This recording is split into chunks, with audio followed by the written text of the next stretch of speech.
Un saludo vaya, amigas, amigos. Hoy, 6 de diciembre del 2015, son 4 años del asesinato brutal y artero de Don Trino de la Cruz frente a la comunidad de Xayajala, cerca de Ostula, comunidad náhuatl entre Colima y Michoacán, cerca del puerto Lázaro Cárdenas, cuna de los templarios.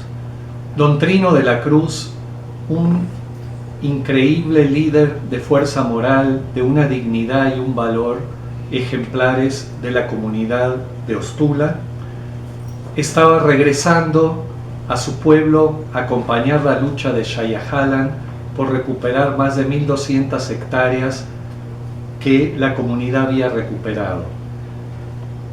Era acompañado por una caravana de observación de derechos humanos y paz, de Movimiento de la Paz con Justicia y Dignidad, con 12 integrantes de organizaciones sociales, periodistas, activistas, académicos de distintas partes del país.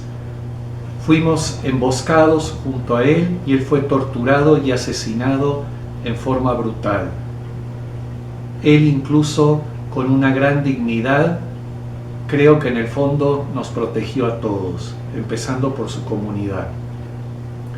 Esta lucha por la tierra, por la autonomía, por una forma de seguridad autónoma desde la propia comunidad, ha tenido desde el 2008 más de 34 comuneros asesinados. Pocos días antes del asesinato de Don Trino, el 6 de octubre del mismo año, una semana antes del segundo diálogo de Calderón con el Movimiento por la Paz, fue igual brutalmente asesinado Pedro Leiva, un compañero al que también respetamos y quisimos mucho, que había estado en los diálogos con las mesas de gobernación y que iba a estar frente al presidente Calderón. Hoy en día está preso desde julio en una emboscada que le tendió las propias fuerzas del gobierno, diciéndole que iba a una reunión para otras razones, para regularizar la situación de su policía autónoma y comunitaria. Le tendieron una emboscada y Semeí Verdía, otro líder muy importante de la comunidad de Ostula, quien también tenemos el privilegio de conocer, está en forma artera e injusta acusado de delitos que jamás cometió. Su único delito es la dignidad de la defensa del propio territorio y la vida de las poblaciones.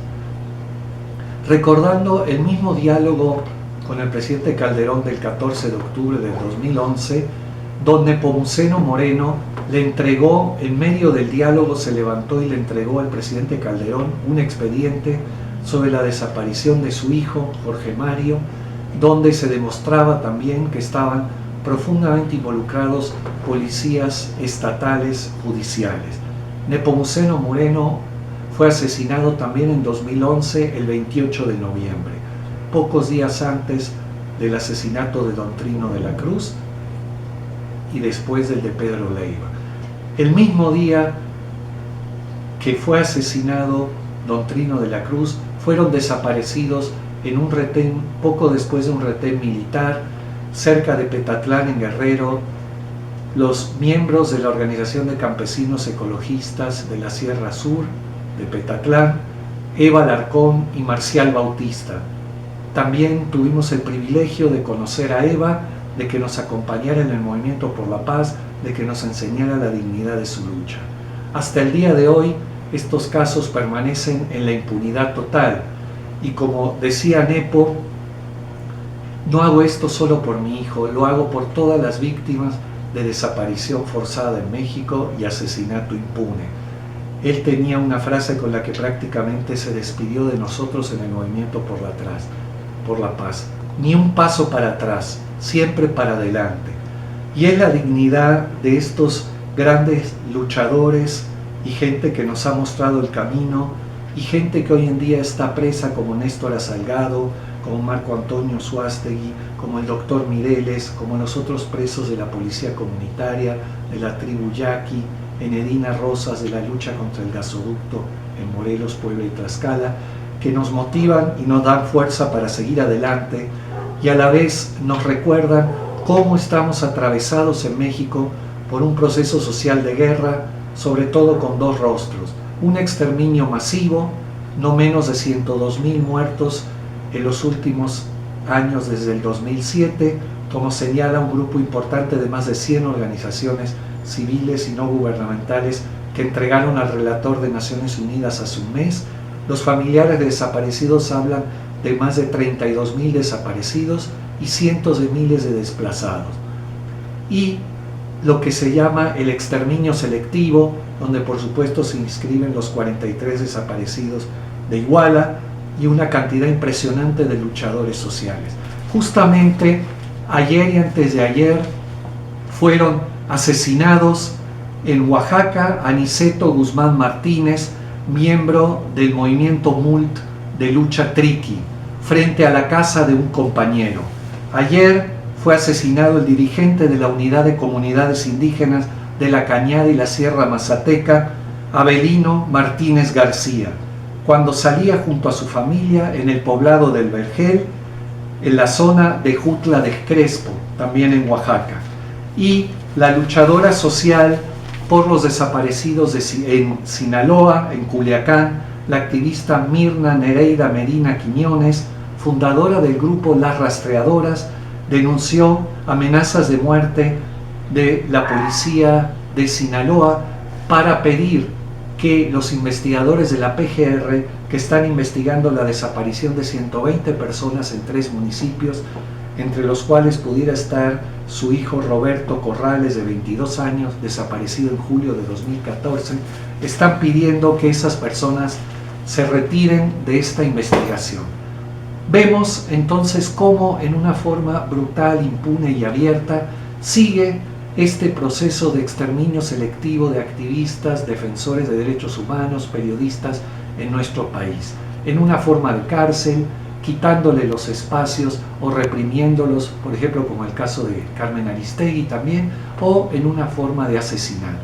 Y mientras asistimos al proceso paralelo que alimenta esto, donde la militarización del país crece en un modo vertiginoso y que además de la represión y la inhumanidad es un negocio brutal de las élites.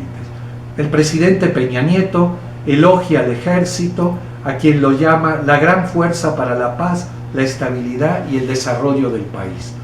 Y el jefe titular de la Secretaría de la Defensa Nacional, el general Cienfuegos, nos dice ayer que tenemos las mejores tropas del mundo, destinadas exclusivamente a atender los problemas del país y de su sociedad. Imagínense en forma clara, abierta y cínica cómo se nos muestra el tema de que la paz es la seguridad y el único capaz de mantenerla es el ejército. Por eso toda esta forma brutal de guerra que nos atraviesa. Y la foto más clara e increíble es cómo se ha tratado el proceso de evaluación de los maestros de todo el país, donde se han militarizado en una forma increíble los estados de Veracruz, Oaxaca, Guerrero y Michoacán. El secretario de Educación parece el jefe de la policía de todo el país. Todas sus declaraciones, además él, ¿qué méritos académicos e intelectuales tendrá? Todas sus declaraciones tienen que ver con la seguridad, con la fuerza, con la amenaza a quienes decidan no evaluarse.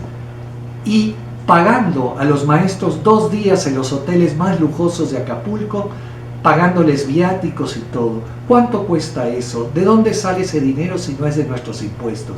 ¿Cuántas escuelas en el país no tienen las condiciones mínimas de trabajo y dignidad para los niños?